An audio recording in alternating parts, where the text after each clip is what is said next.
ਸੱਜਣੋ ਤੇ ਮਿੱਤਰੋ, मैं थोड़ा अपना वीर मलिक बशीर देश पंजाब यूट्यूब चैनल तो निक्के बालों ते जवानों नूं प्यार, वड्डियां नूं ते बजुर्गां नूं अदब नाल भरिया होया अस्सलाम वालेकुम।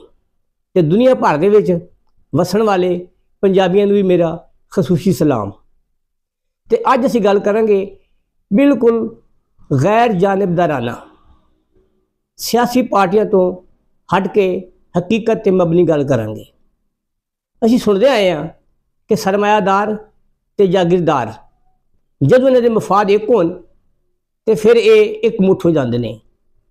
अवाम नूं ते हमेशा टिशू पेपर वांगू इस्तेमाल करते आए ने। ते फिर तुहानूं अज असीं एक छोटा जिहा क्लिप दिखाने हैं ते ओह जरा वेखो। जरदारी साहब, आपकी पीपल्स पार्टी तो कहीं नजर नहीं आती मुझे कि मैदान में आ जाए। आप लड़ेंगे? आप तो जेल नहीं काट सकते। आपका तो शासी गुरु कहता है कि आपको मच्छर काटते थे। उनसे पूछता हूँ, बाबा किस मुंह से जाओगे गालिब? शर्म तुमको मगर नहीं आती। क्या मुझे वो आंसू इनके याद नहीं है जो इनने रो रो के अपने जेलों में हालत की थी? कागजी शेर, ये जरदारी, अनारी सब एक है, ये सब सुनियो, एडे भोले साडे अवाम ने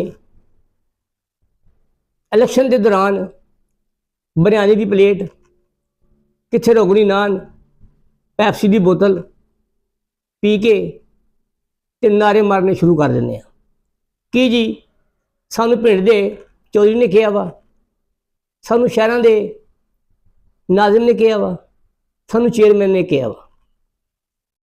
फिर असी ना आ वेखदे हां ना ता वेखदे हां, जिंदाबाद ते जीवे जीवे दे नारे मारदे हैं। ते फिर एक छोटा जिहा क्लिप होर वेखो। अगर हमने इंतखाबात के बाद इस जरदारी को लाड़ करना कराची, पेशावर और लाहौर की सड़कों पे ना घसीटा तो मेरा नाम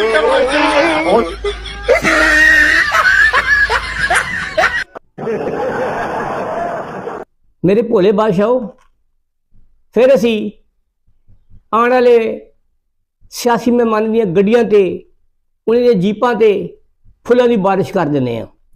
वाह बई वाह। तो अपना बहुत ही हमदर्द उन्होंने समझने हैं। तो जदों वो इकतदार दे विच चले जाते हैं तो फिर वो सानू नज़र नहीं आते। तो एक छोटा जिहा क्लिप होर वेखो जरा।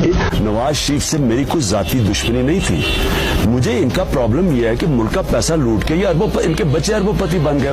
आप दोनों जमातों से इकट्ठा कैसे लड़ेंगे? मैं चाहूं या ना चाहूं, मैं जो मर्जी कर लूं, सारा करप्ट माफिया इकट्ठा लड़ेगा। मैं आपको अभी लिख देता हूं। आपको उम्मीद है कि पीपीपी और नून लीग इकट्ठे हो जाएंगे? ये अंदर से इकट्ठे होंगे, मिलकर लड़ेंगे, इनके प्लान होंगे इकट्ठे, ये सीटें डिस्ट्रीब्यूट कर लेंगे, सिंध में तुम इधर हम। देखिए बात सिंपल ही है, अगर आपने इसको मुल्क को बचाना है, आपने हमें करप्शन पे काबू पाना है, उससे बड़ा मनी लॉन्ड्रिंग पे काबू पाना है। इसके लिए मजबूत इदारे चाहिए, SCCP, NAB, FIA, इनको मजबूत करना है, स्टेट बैंक।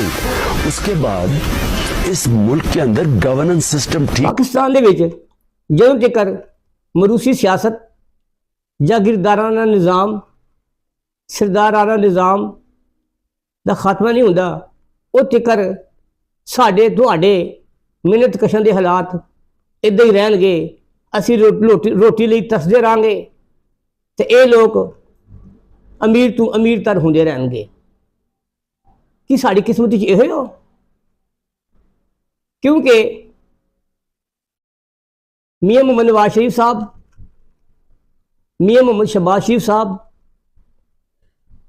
जनाब मोहतरम आसिफ अली जरदारी साहब ते इन्हां सारियां दे हवारी ये सानू कीड़े मकोड़े समझते ने ते समझते आए ने।